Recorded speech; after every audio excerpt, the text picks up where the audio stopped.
الشيطان الرجيم بسم الله الرحمن الرحيم السلام عليكم ورحمة الله وبركاته إلى حضرة النبي المصطفى رسول الله صلى الله عليه وسلم وأهل الكرام لهم الفاتحة أعوذ بالله من الشيطان الرجيم بسم الله الرحمن الرحيم الحمد لله رب العالمين الرحمن الرحيم مالك يوم الدين إياك نعبد وإياك نستعين اهدنا الصراط المستقيم صراط الذين أنعمت عليهم غير المغضوب عليهم ولا الضالين آمين الحمد لله وبه نستعين أشهد أن لا إله إلا الله وحده لا شريك له وأشهد أن محمدا عبده ورسوله نصلي ونسلم على هذا النبي الكريم سيدنا وحبيبنا محمدا الأمين وعلى آله وصحبه أجمعين سبحانك لا علم لنا إلا ما علمتنا إنك أنت العليم الحكيم رب اشرح لي صدري ويسر لي أمري واحلل عقدة من لساني يفقهوا قولي أما بعد فيا أيها المؤمنون اتقوا الله أوصيكم ونفسي بتقوى الله فقد فاز المتقون Saudara muslimin dan muslimat, mukminin dan mukminat, mudah-mudahan dikasihi dan dirahmati Allah Subhanahu wa taala. Alhamdulillah, terlebih dahulu syukur pada Allah. Malam ni sekali lagi dapat kita bersama, dapat kita berkuliah semula setelah hampir 3 ataupun 4 bulan. Allah Ta'ala tarik nikmat yang selama ni kita punya, selama ni kita rasa. Ini salah satu tanda besarnya Allah. Baik, saya abang macam ni pasal apa? Macam mana Allah Ta'ala boleh senang-senang bagi nikmat pada kita? Lagu tu dah pula senang-senang, cukup mudah bagi Allah untuk ambil balik nikmat daripada kita.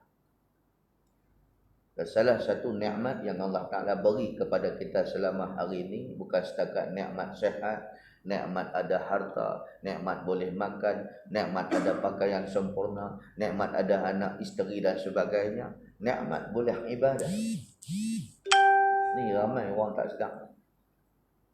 Nikmat boleh pergi ke surau, nikmat boleh ke masjid, nikmat boleh pergi kuliah. Yang selama hari ni nikmat tu kita tak ada salah apa-apa, kita tak ada masalah apa-apa, kita tak ada problem apa-apa untuk dapat nikmat tu. Tiba-tiba Tuhan hantar musibah, nikmat tu hilang. Muslimin dan muslimat yang dirahmati Allah, selama 3-4 bulan ni nikmat selama hari ni kita rasa kita tak punya. Yang boleh selama ni pergi masjid tak boleh. Boleh pun 3 orang. Ingat tak hari tu? Boleh pun 3 orang. Nikmat selama hari ni boleh ke surau, boleh ke masjid, boleh duduk saf sama-sama. Tok Imam pun tak boleh habaq dah. Sawu sufuf fakum tu tak boleh dah. Nak lurus saf macam mana? Kena asing-asing.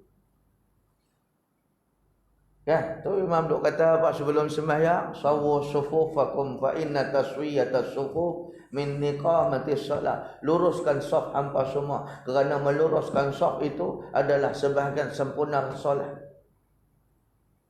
Tu Imam nak sebut lagu mana? Sedangkan kita kena asing-asing, kita kena jarak-jarak. Nikmat yang selama hari ni kita dapat tu tiba-tiba dengan satu musibah Covid ni, Tuhan hilangkan kita daripada apa yang kita dapat selama hari ini. Boleh kuliah tak boleh pula.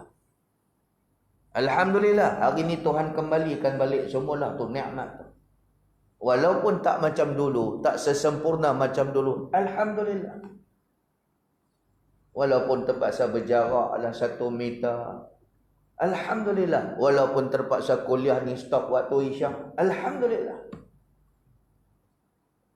8.49 kena berhenti. Tak berhenti pula, tuan-tuan kena bagi kad kuning saja. Bak rindu ni nak jumpa mikrofon ni. Mikrofon pula mahal, suara pun sedap keluar. Kuliah saya hak jauh-jauh ni depa kata stop dulu. Ustaz kata, ustaz mai jauh-jauh boleh dengar 30 minit aja, tak balik modal. Alhamdulillah, Allah Ta'ala bagi balik semula nikmat tu yang kita hilang 3-4 bulan ni. Syukur pada Allah. Ni tanda besar Tuhan, tanda keesaan Allah. Selalu saya sebut, seperti mana Allah Ta'ala hilangkan siang, Tuhan bagi kita malam. Dan Allah Ta'ala menghilangkan malam, Allah Ta'ala bagi pula kita siang. Kalau itu tak ada masalah bagi Allah, adakah ada masalah bagi Allah untuk tarik nikmat yang dia bagi kepada kita, dan dia hilangkan pula nikmat yang dia bagi kepada kita, dia bagi pula sengsara. Tak ada masalah bagi Tuhan. Musim Covid hari tu, Allah Ta'ala tunjuk lagi besar dia. Apa dia? Gerhana. Separak. Gerhana separak matahari. Matahari yang cukup besar tu, yang cukup panas tu, tiba-tiba dikalahkan cahayanya dengan lintasan bulan. Planet yang kecil. Lagi kecil daripada bumi. Dikalahkan oleh lintasan bulan. Bila bulan melintas sikit ke matahari tu, matahari yang terpacak tengah hari tu, panas terpacak melenting dia punya panas tu, tiba-tiba kita jadi suram, jadi mendung. Ish, awak ni. Rupa-rupanya telah dilindung oleh bulan. Cahaya tu dilindung oleh bulan. Begitulah keesaan Allah Ta'ala. Boleh mengalahkan yang besar oleh tenteranya yang kecil. Termasuklah COVID-19. Tuan-tuan ingat makhluk bernama COVID ni besar mana? Tuan-tuan nampak tak dia? Tak nampak. Bermakna ni makhluk kasar ke makhluk halus? Bukan makhluk halus macam jin tu. Maksudnya bila tak nampak, makhluk ni halus. Kata saintis, saiz dia 0,0,0,0,0 nombor sekian. Berapa kali kosong? 8 kali 0 perpuluhan nombor. Saya lupa nombor tu berapa.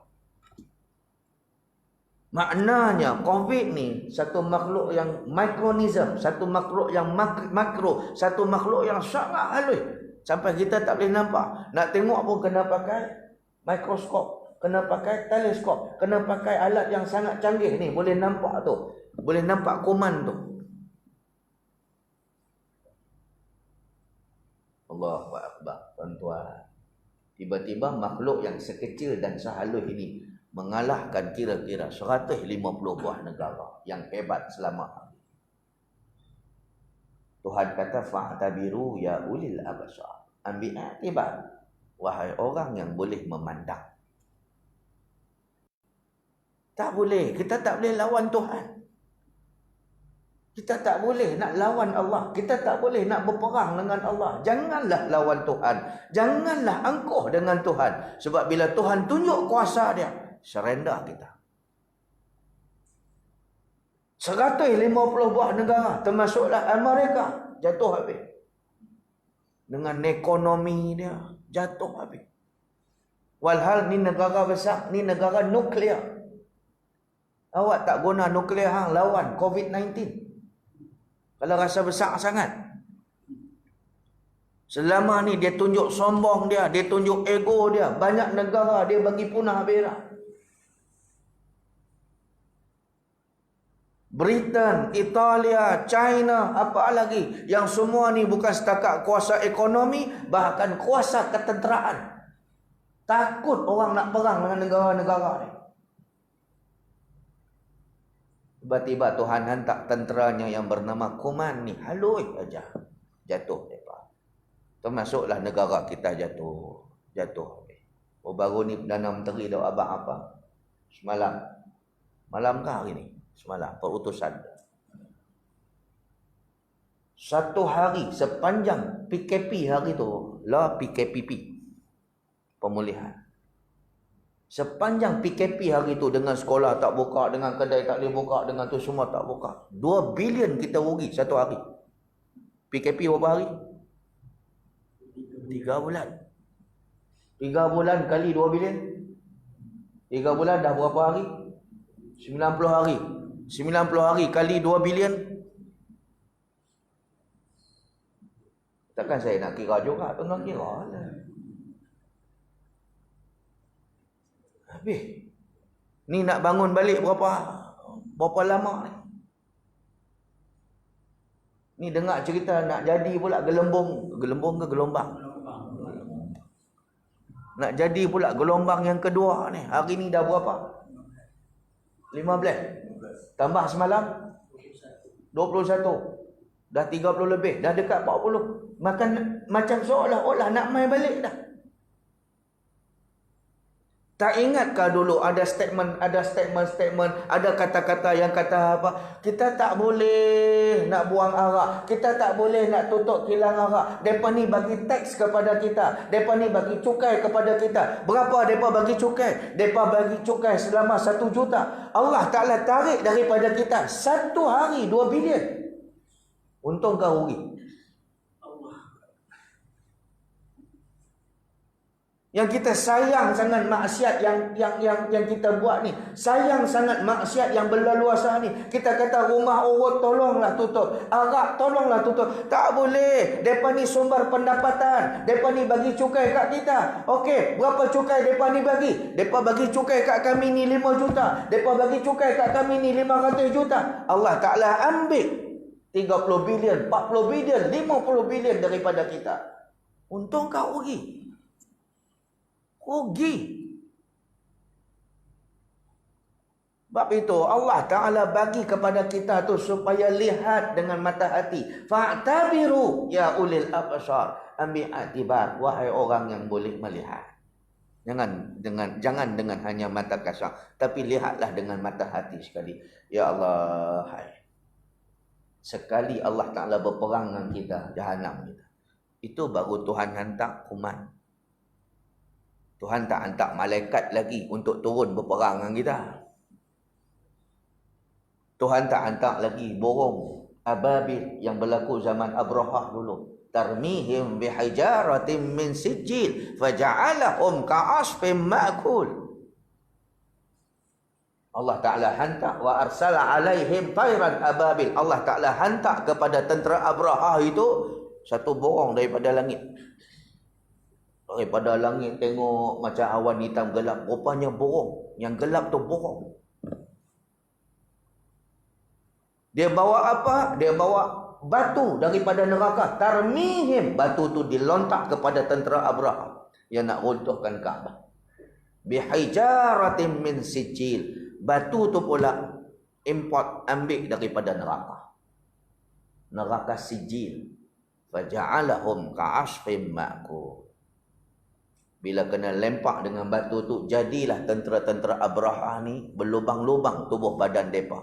Dek kerana panasnya batu tu berlubang-lubang tubuh badan mereka. Ka'asfim ma'kul. Seumpama daun yang dimakan oleh ulat. Daun kena mamah dengan ulat lagu mana? Berlubang-lubang. Kan? Kita tak jumpa lagi tentera Allah Ta'ala yang ni. Yang ni pun kita surrender dah.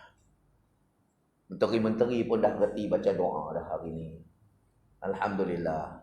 Nampak dah, bersyukur dah, nampak insaf. Allahu Akbar. Bagi orang yang iman ada dalam hati dia, dia mudah faham. Itu signal daripada Allah. Jangan dah lawan dia. Itu signal daripada Allah. Janganlah lagi ada orang yang lawan hukum dia. Hina hukum dia. Hina hukum hudud. Hina Islam. Tolak tepi hukum Allah. Tolak tepi hukum-hukum Nabi. Tak mau dah. Itu signal daripada Allah.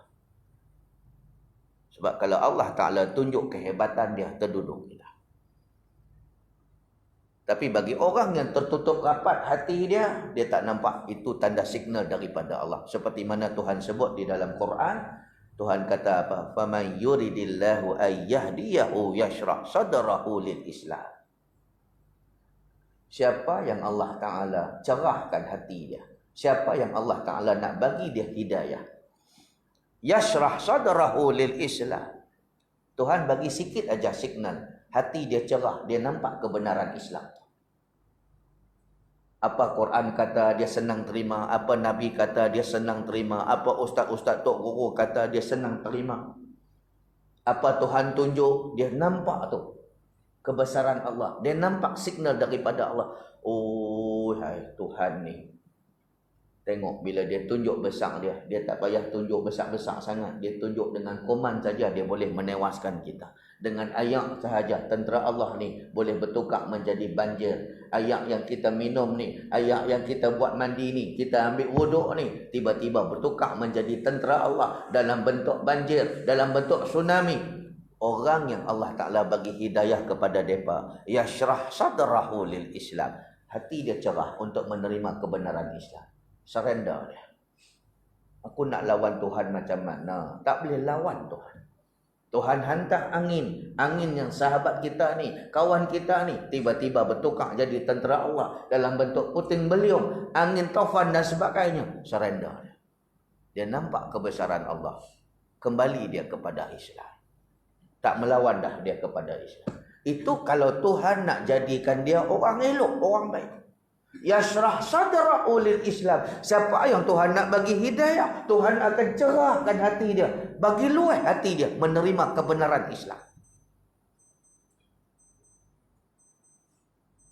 Wa man yuridillahu ay yudillahu yaj'al sadrahu dayyiqan haraja. Tapi siapa pula yang Tuhan nak bagi dia sesat? Wa man yuridillahu ay yudillahu yaj'al sadrahu dayyiqan haraja. Siapa yang Tuhan nak jadikan dia sesat, tak boleh terima Islam, kebenaran dan sebagainya, yaj'al sadrahu dayyiqan haraja, Tuhan bagi tutup rapat hati dia, sempit hati dia, jadi sesak hati dia untuk terima Islam. Biarlah puluhan, biarlah ratusan ustaz sendiri pun bagi tahu kepada dia tentang Islam, dia tak nampak kebenaran tu. Bahkan apa orang nasihat kat dia, terpelanting balik. Itu tanda Tuhan dah tutup rapat hati dia. Macam mana sekalipun Tuhan tunjuk keesaan dia, kebesaran dia, dia tak nampak itu besarnya Tuhan. La ilaha illallah. Musim PKP hari tu pun, tengah-tengah musibah ni, masih ada mulut capoi ni. Kalau ia nak tutup kilang arak, tutup dulu sekolah tahfiz semua. Ada tak? Ni yang jawab ni saudara mara dia.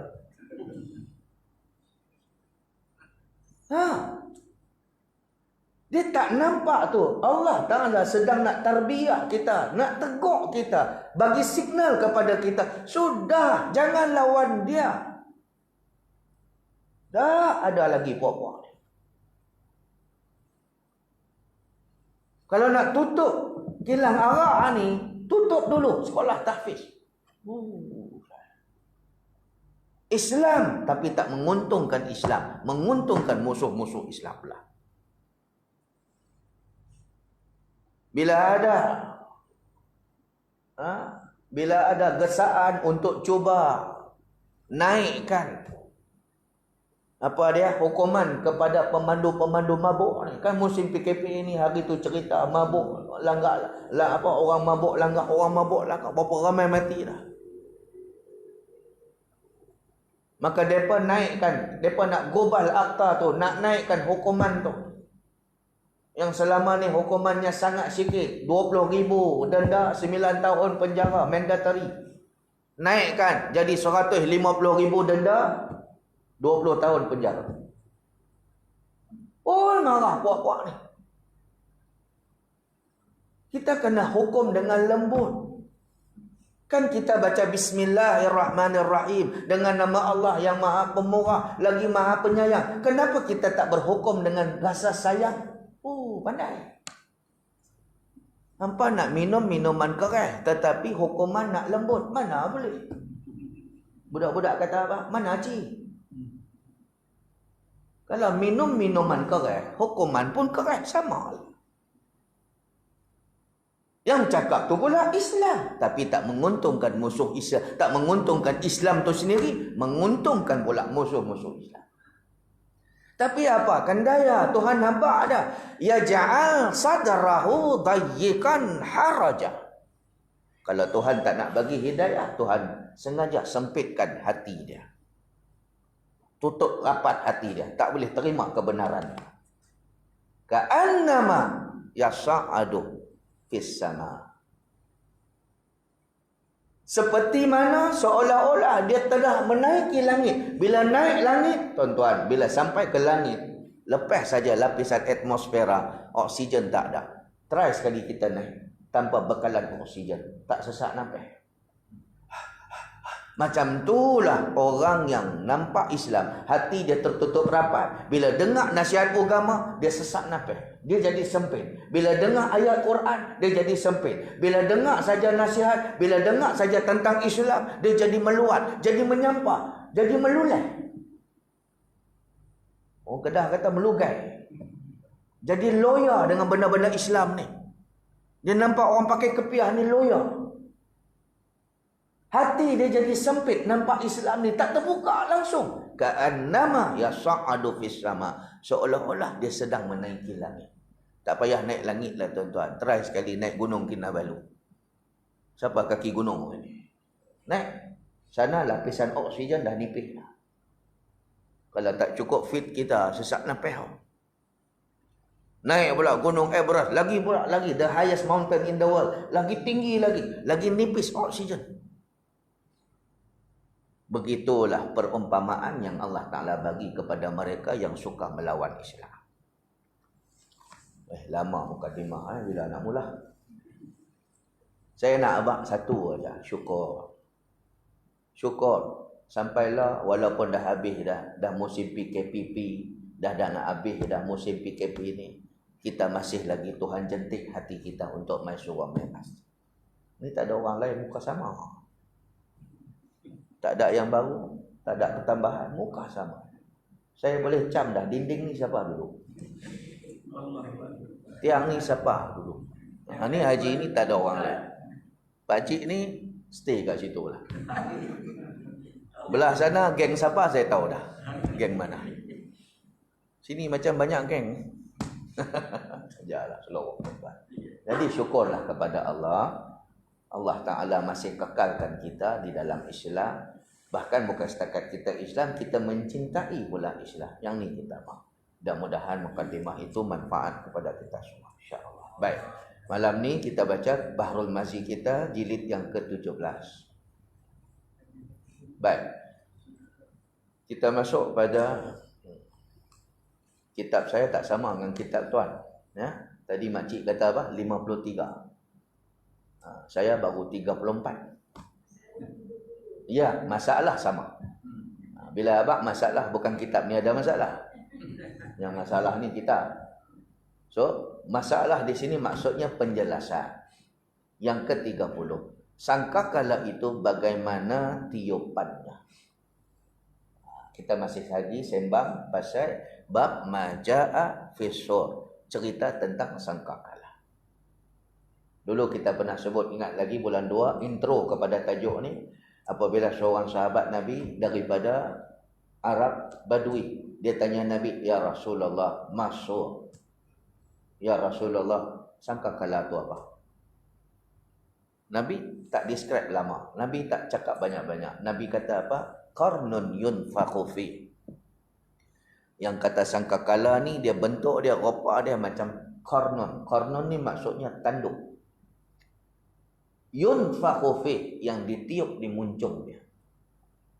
Tapi jangan tuan-tuan imagine, jangan tuan-tuan bayang pula tanduk kebau kita nak sembelih ni, lagu lembu kita nak sembelih ni. Dah. Kita tak diminta pun untuk kaji benda-benda sam'iyat ghaibat ni. Apa dia sam'iyat? Benda-benda ghaib. Benda-benda ghaib. Sam'iyat ghaibat, benda-benda ghaib yang kita hanya wajib percaya. Alif Lam Mim. Zalikal kitabu la raiba fi hudal lil muttaqin. Itulah kitab yang tidak ada syak, keraguan bagi dia. Hudal lil muttaqin, yang memberi petunjuk kepada orang yang bertakwa. Alladzina yu'minuna bil ghaib. Siapakah golongan yang bertakwa yang dimaksudkan? Yu'minuna bil ghaib. Mereka bukan setakat percaya kepada Allah, percaya kepada Rasul, percaya kepada alam ghaib. Kita tahu benda gaib ni ada. Jin ada, iblis ada, setan ada, malaikat itu ada, termasuklah sangkakala itu ada. Tetapi tidaklah sampai ke satu tahap disuruh oleh Allah Ta'ala untuk kaji. Oi, alam barzah tu macam mana? Bila sebut tentang ayat, bila Nabi SAW sebut apa? Wa yuftahu lahu abwab, apa nama? Wa yuftahu lahu madda basari. Apabila mayat yang beriman masuk ke dalam kubur, Nabi kata apa? Wa yattasi'a lahu madda basari. Sorry, saya silap tadi. Wa yattasi'a lahu madda basari wa yuftahu lahu abwabal jannah. Dilapangkan, diluahkan kubur bagi orang yang beriman dan dibuka satu pintu syurga untuk dia.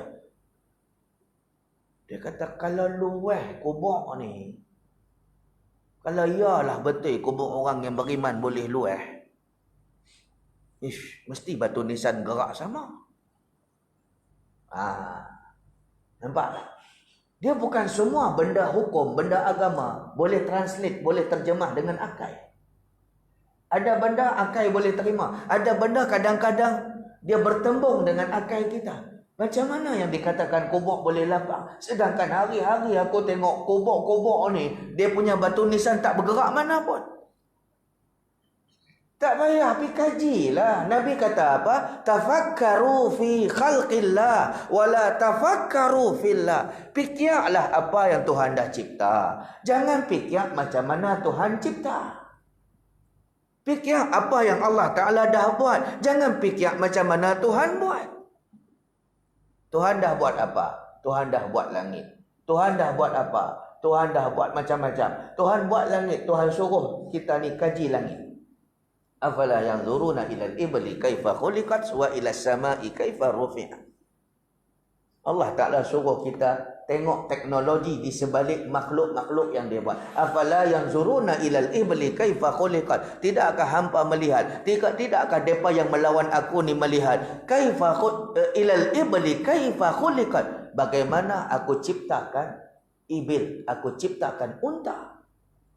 Unta tu Tuhan dah buat. Kemudian Tuhan suruh tengok teknologi di sebalik unta. Tuan-tuan pergi Mekah, mereka bawa melawat ke ladang unta. Tuan-tuan tengok tak unta tu macam mana ciptaan dia? Ke selfie dengan unta aja. Unta tu pun naik meluat dengan kita aja. Jumpa aku nak selfie, jumpa aku nak selfie. Kajilah penciptaan Allah terhadap unta tu. Unta ni tuan-tuan, satu kenderaan. Kalau bahasa teknologi dia panggil apa? Biomechanical technology. Biomechanical engineering. Mechanical, biologi, kejuruteraan Allah. Kejuruteraan biologi Allah. Dia satu menatang, tapi Tuhan tunjukkan dia adalah kenderaan yang sangat lasak. Tuan-tuan bagi dia minum berapa banyak pun, dia boleh habis one shot. Sebab tu Nabi larang kita minum seperti minumnya unta. Unta ni minum, dia tak lagu kita. Kita minum seteguk-seteguk. Mereka minum one shot. Kalau ayak kolah tu dia boleh habis one shot, satu hirup saja. Lepas tu dia pun simpan di bonggoi dia. Lepas tu no need to drinks. Dia tak perlu minum apa-apa selama tempoh 2-3 bulan. Try sekali cipta kereta yang boleh buat macam unta. Minyak tak payah pakai. Tu yang orang pakai, orang guna lah ni cipta apa? Kenderaan solar, hybrid apa semua. Wa ilas samai kaifa rufi'at. Dan lihat pula bagaimana langit yang Allah Ta'ala gantung. Langit ni dia ceiling kita. Bumbung kita. Kaifa rufi'at. Macam mana Tuhan gantung dia. Ada tak perlu tiang apa-apa? Tak ada. Surau kita ni pun ada tiang banyak. Tak ada tiang, tak boleh bangun ni surau kita. Bukan setakat nak bangunkan surau perlukan tiang. Nak buat reban ayam pun tiang pacak dulu. Tuan-tuan nak buat rumah. Tuan-tuan beli barang. Saya kata dengan tukang kayu kita ni, tukang rumah ni. Din, tolong buat rumah aku. Aku upah aja. Aku beli barang. Okey Haji, sila beli barang-barang sekian. Dia pun listing kat kita barang-barang perlu beli. Tiang lah, apa lagi batu lah, apa lagi pasyak lah, apa lagi zinc lah, kayu lah, apa semua dan sebagainya. Bulan depan saya nak buat. Tiba masa yang dijanji, tengok-tengok, barang mana saya nak buat barang, saya nak buat rumah ni. Ni pekerja saya semua ni nak buat dah. Barang mana? Ada, kita kata ada dekat store. Pergi tengok Ustaz. Bila dia tengok barang-barang yang kita dah beli, dia kata, Haji, tiang mana? Tiang. Yang saya tengok, pasyak ada, pasir ada, simen ada, batu ada, ini ada, apa semua. Tiang tak ada.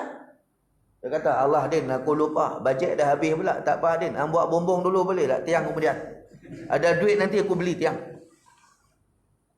Apa kontraktor ni kata kita? Haji mabuk ketum tak? Mana boleh. Kita nak buat rumah, tiang pacak dulu. Itu teknologi kita. Tapi lihat teknologi Allah Ta'ala. Dia tak perlu tiang untuk pacakkan bumbung di atas. Yang ni yang Nabi kata, tafakkaru fi khalqillah. Tengok apa yang Tuhan dah cipta. Wala tafakkaru fillah. Tetapi jangan fikir apa macam mana Tuhan cipta. Biar pergi ke awak lah. Allah nak buat sangkala lagu mana, Allah Ta'ala nak buat alam barzah macam mana. Yas'alunaka 'anir ruh qul ar-ruhu min amri rabbi wa ma utitum minal ilmi illa qalila. Depa tanya kepada kamu wahai Muhammad, alam roh tu macam mana, alam barzah tu macam mana. Macam hari ni lah ada orang tikai, ya kah ada azab kubur? Habis macam mana orang baham buaya tu di Sarawak tu, Batang Rajang tu, kan, di Batang Lopar tu, itu semua markas buaya, kan. Jadi orang petikai kalau betul ada azab kubur. Dulu ada satu penulis dalam putusan Malaysia, mingguan Malaysia, apa nama, Astro apa nama, kan, Astro nama dia, kan. Biar pilih nama apa pun. Kan? Dia tulis satu tajuk kat situ. Benarkah ada azab kubur? Rakyat Malaysia ada 30 juta. Termasuk budak-budak. Yang baca surah Abad tu katalah 20 juta. Berapa ramai terpengaruh dengan tulisan ni? Selama ni kita percaya ada azab kubur. Kata, benarkah ada azab kubur? Sebab apa? Kalau betul ada azab kubur, habis orang kena baham rimau macam mana? Kubur dia pun dalam perut rimau tu. Kubur pun tak jumpa. Orang kena baham buaya lagu mana? Orang yang hilang macam mana? Orang yang kena bom macam mana? Orang yang lesap kubur pun tak ada. Ini kan pula nak kata azab kubur. Nampak? Oi, ayat tu cukup bahaya. Bagi orang yang ada dalil, orang alim, orang berilmu, dia boleh berhujah. Macam mana dengan orang awam yang baru nak berjinak dengan Islam? Sebab tu kata-kata dia sangat bahaya. Maka Tuhan jawab, yas'alunaka 'anir ruh. Depa tanya kamu wahai Muhammad, apa itu alam roh? Tentang alam roh, tentang alam barzah. Qulir ruhu min amri rabbi. Jawab balik kepada depa, itu urusan aku, urusan Allah. Tak payah duk sibuk nak apa nama, nak ambil tahu tentang urusan Allah. Biar Allah Ta'ala buat kerja dia. Kita buatlah kerja kita. Apa Quran kata kita buat, apa perintah Nabi kita buat. Kerja Allah Ta'ala biar pergi. Ni ada yang nak kaji apa, betulkah ada azab kubur ni? Mereka sampai pasang recorder dalam liang lahat tu. Dengar ada orang mati, dia pergi pasang radio, kan? Lepas tu dia pun tarik wayar daripada tu, dah tanam apa semua, tarik wayar, dia pun dengar daripada rumah dia.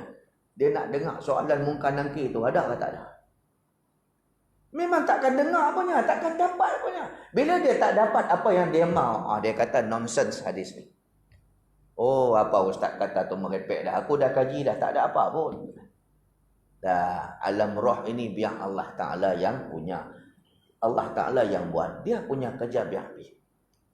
Ini kita nak abang pasal sam'iyat ni, benda gaib ni.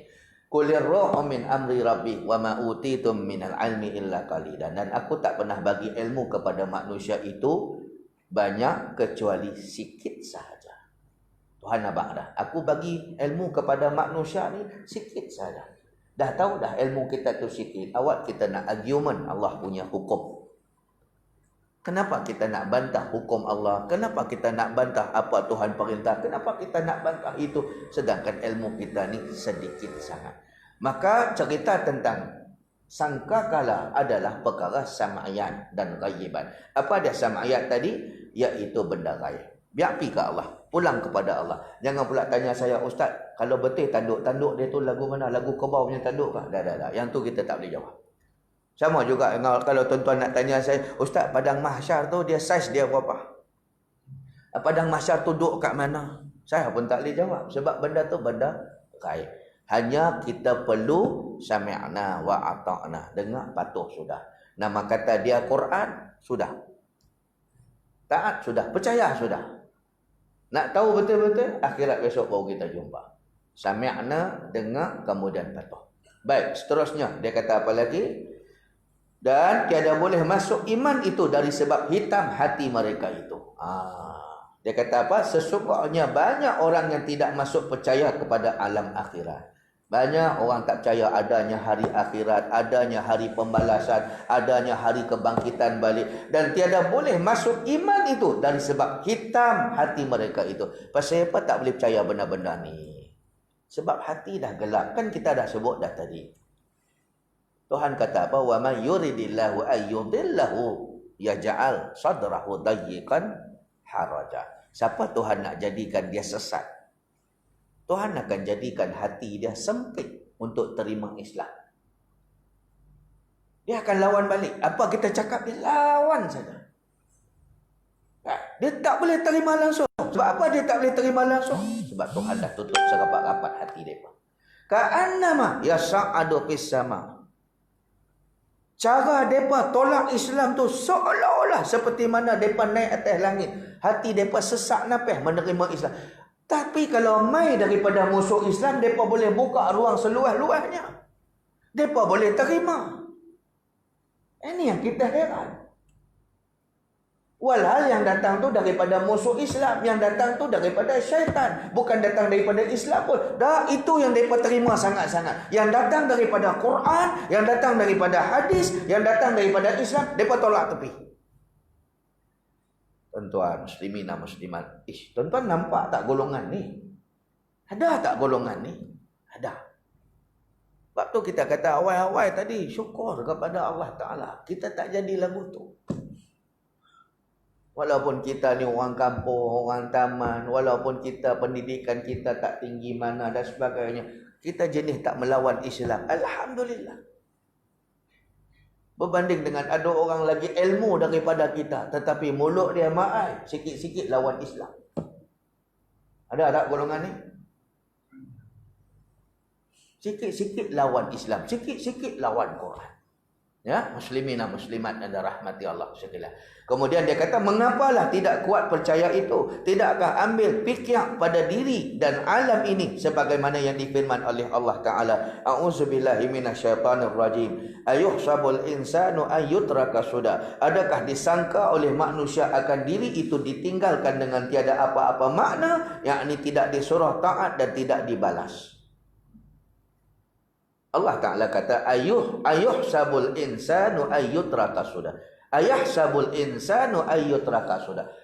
Manusia yang aku cipta ni, bila dah dicipta oleh Allah, adakah mereka sangka mereka takkan dihisap di akhirat? Takkan ditanya apa-apa? Adakah Allah Ta'ala cipta kita ni saja-saja duduk diam saja? Tak, Tuhan cipta kita supaya jadi hamba yang syukur kepada dia, hamba yang menyembah dia balik semula. Tiba-tiba kita jadi hamba, setengah daripada manusia menjadi hamba yang membantah Allah Subhanahu wa taala.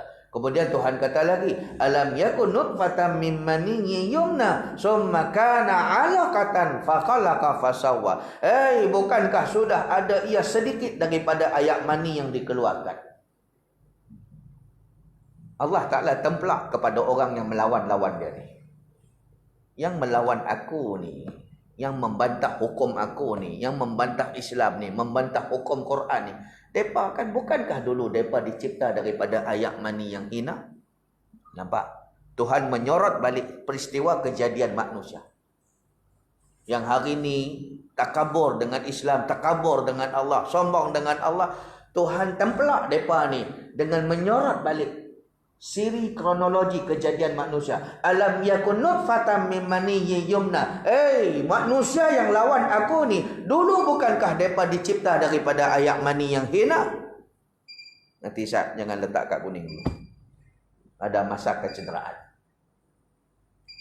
Betul tak? Kita ni dicipta daripada ayak mani yang hina.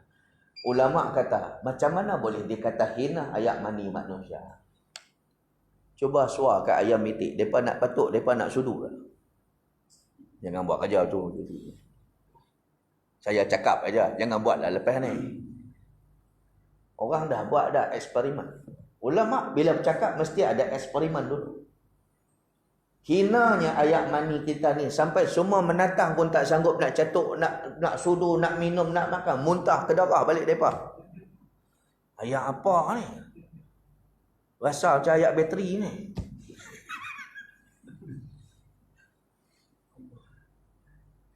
Saya, kawan yang rapat dengan saya tahu saya ni geng pancing. Tapi ni, makcik relax makcik. Ni cerita pancing ni. Jadi kalau di Sungai Kampar tu, Sungai Jahang dulu. Dulu saya rajin nama saya mengajak di sekolah Kuala Dipang tu sebelah sungai aja. Balik sekolah saya pancing tu. Kena pula musim hujan ni pancing kembau. Kan, umpan yang paling piau sekali, paling power sekali apa dia? Perut ayam busuk. Perut ayam. Tu dia baru tangan. Nak pula yang kita perang 4-5 hari tu. Oh, piau. Saya pun letaklah sikit perut ayam tu, pak sekali pancing. Sementara tunggu ikan duk catuk kita punya umpan tu, kita pun sangkutlah baki umpan ayam yang busuk, umpan perut ayam busuk ni. Tak semena-mena. Lepas tu tuan-tuan, tak sampai 10 saat, main langau, main lalat, main kerangga, main semut. Apa lagi? Main biawak. Berebut-rebut mereka nak ambil makanan. Saya kata, saya pun bau. Ya Allah. Bagi kita busuk kan main, tapi bagi mereka mungkin KFC kot. Sedap sungguh.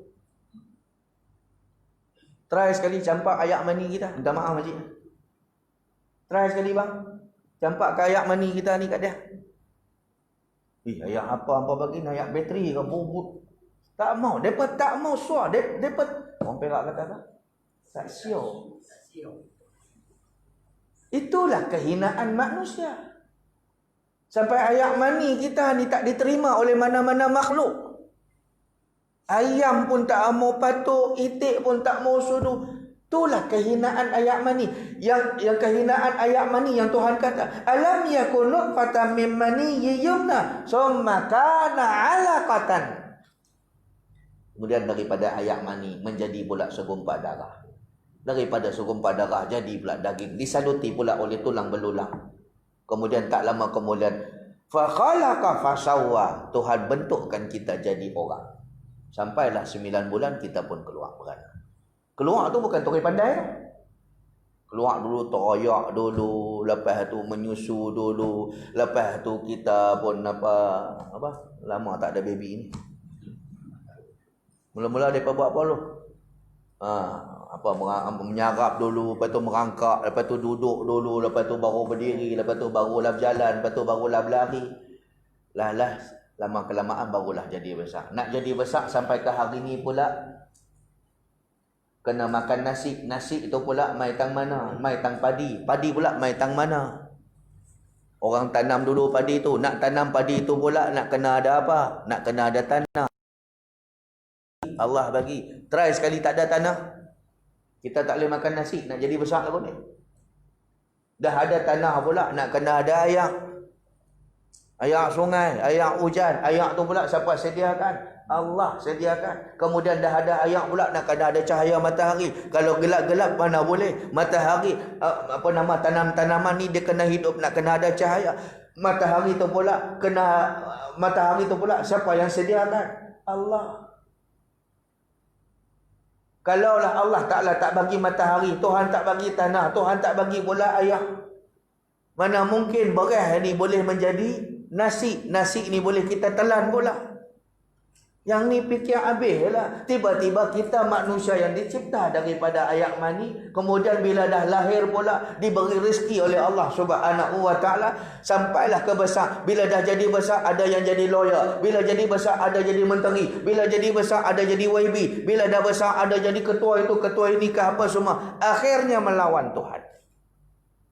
Ni yang Allah Ta'ala kata alam yakun nutfatan min maniyyin yumna. Bukankah mereka ni yang dulu melawan aku ni, puak-puak yang melawan aku ni, ku cipta daripada hayak mani yang hina. So makana alaqatan, kemudian bergumpai darah, kemudian fa khalaqa fasawwa, segumpai daging, disaluti pula oleh tulang belulang. Kemudian Tuhan pula bentukkan rupa bentuk kita ni dalam ni, fa khalaqa fasawwa, Tuhan bentukkan jadi manusia yang bermacam-macam rupa.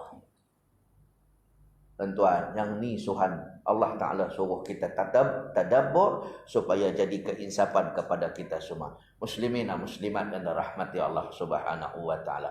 Sikit lagi saya baca. Maka jika seorang itu daif imannya, maulah dikuatkan diri dengan menilik kepada awal kejadian manusia, kerana kejadiannya pada kali yang kedua itu semacam pertama itu, juga bahkan lebih mudah lagi daripada itu.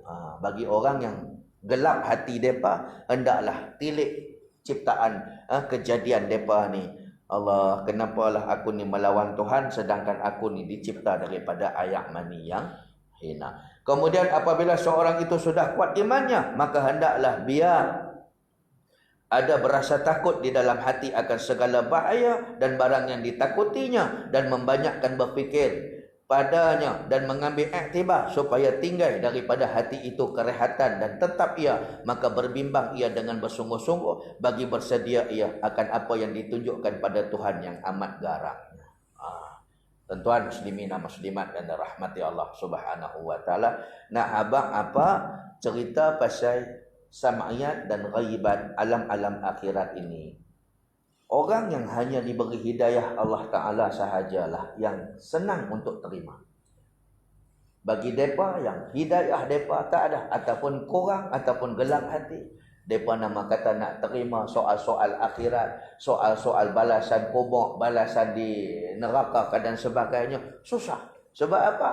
Mereka ni kebanyakannya hanya percaya kepada alam zahir, tetapi tidak percaya kepada alam akhirat yang kita sebut tadi. Wallahu a'lam. Mudah-mudahan tuan-tuan sedikit kuliah daripada saya pada malam ini boleh memberi manfaat kepada semua, ataupun boleh memberi manfaat kepada jemaah dan masyarakat di sini. Insya-Allah lepas ni kita akan baca perenggan yang kedua tu, mula-mula dipikirkan itu, iaitu pada barang yang digoncangkan ke telinga orang yang mendiami kubur, iaitu daripada bersengatan kerah tiupnya sangkakala itu. Insya-Allah kuliah yang akan datang kita akan cuba menafsir surah Yasin yang selalu kita baca Khamis malam Jumaat. Apa dia? Salah satu ayat yang Allah Ta'ala sebut, apa dia? Qalu man ba'asana min marqadina hadza ma wa'ada ar-rahman wa sadaqal mursalun. Bila bunyi aja sangkakala ni bertempik, bagi orang kafir ni, depa akan bertempik, depa akan toyok, depa akan merampui-rampui. Qalu man ba'asana min marqadina. Siapa ni yang bangkitkan kami daripada tidur kami ni? Sebab apa? Orang kafir kalau boleh dia tak mau dengar bunyi sangkakala yang kedua ni. Sangkakala yang pertama menandakan kita mati. Bila sangkakala tiup aja kali pertama, habis, the end of the day, mati. 40 tahun kemudian Allah Ta'ala suruh malaikat Israfil tiup sangkakala yang kedua. Yang ni orang kafir tak nak dengar ni. Sebab apa? Sebab mereka tahu azab Allah Ta'ala menanti mereka. Mereka kalau boleh nak stay dalam kubur, biarlah kubur tu sempit seperti mana Nabi SAW kata apa? Kubur ni bagi orang yang tak beriman kepada Allah Subhanahu wa Ta'ala, dia kata apa? Wa yakhtalifa adla'a ilta'im alai, ilta'im alai. Allah Ta'ala perintah kubur kepada mayat yang tak beriman ni, bersedaginglah hampa dengan mereka ni. Tahu bersedaging? Macam mana daging beku tu? Dia bersebati sekali dengan tulang belulang dia. Lagu tu lah kubur dengan orang tak beriman ni, dia himpit sampai macam bersedaging. Wa yakhtalifa adla'a, sampaikan sehingga berselisih, rusuk kanan rusuk kiri depa. Nabi tunjuk kepada para sahabat, ini rusuk kanan, ini rusuk kiri, jari ni. Wa yakhtalifa adla'a, Nabi memasukkan jari kanan dan jari kiri sesama sendiri. Nak bagi faham para sahabat, lagu tu lah rusuk kanan dan rusuk kiri berselisih. Tapi bagi orang kafir, mereka boleh tahan lagi azab Allah Ta'ala yang tu. Jangan bangkitkan mereka, bangunkan mereka daripada kubur. Tak mau terima azab Allah Ta'ala di api neraka. Biarlah kami terima azab di alam kubur, alam barzakh, kami tahan lagi. Jangan bangkitkan kami, jangan bangunkan kami. Sebab apa? Inna azabi lasyadid. Azab Allah akhirat sangat pedih. Tuan, neraka paling slow sekali dia punya azab. Apa dia? Neraka wail. Wailul lil musallin. Neraka wail bagi orang yang solat. Kita dah solat pun ada neraka juga. Ya, allazina hum an salatihim sahun. Mereka yang sentiasa lalai ketika solat. Dirujuk di sini apa maksud lalai? Lewat-lewat solat. Sengaja lewat-lewat waktu solat. Kan? Orang yang macam ni dipanggil allazina hum an salatihim sahun. Sahun maksudnya melalaikan waktu solat mereka. Maka diperuntukkan satu neraka, nama neraka tu wail. Neraka paling pedih, neraka Jahannam. Neraka wail ni neraka paling ringan siksaannya. Ketua dia siapa? Pak menakan Nabi Abu Talib bin Abdul Muttalib. Walaupun neraka tu paling ringan siksaannya, Allah Ta'ala antara siksaan api neraka wail, Allah Ta'ala letak bara api di tapak kaki. Kena bara api di tapak kaki tu, yaghli min huma dimaruh. Nabi kata apa? Bergelegak otak mereka. Panih tu bara api tu. Bila kena tekan dengan tapak kaki, bila kena dengan tapak kaki manusia ni, panih dia tu sampai menggelegak otak ni. Kalau mati tak apa, tak mati-mati. Ketika mana orang yang kena azab neraka wail ni mengerang kesakitan, sebab dia tak mati, maka dia terima tu siksaan tu hidup-hidup. Dia kata apa? Amboi, agaknya ni lah pun azab Tuhan paling pedih sekali di neraka. Nabi kata dah, itulah azab yang paling ringan. Pijak bara api mengelegak otak. Apa kita nak bayang azab neraka Jahannam Allah Ta'ala? Sebab itu orang yang di dalam kubur, qalu man ba'asana, qalu ya wailana man ba'asana min marqadina. Celakalah bagi kami, maksudnya Jahannamlah kami.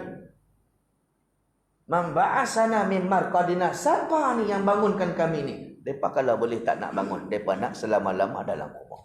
InsyaAllah tuan-tuan, tafsiran dia kita akan baca pada kuliah yang akan datang. Wallahu a'lam. Yang baik datang daripada Allah, tak baik tu silap saya. Tangguh majlis dengan tasbih kafarah dan suratul subhanakallah wa bihamdika asyhadu an la ilaha illa anta astaghfiruka.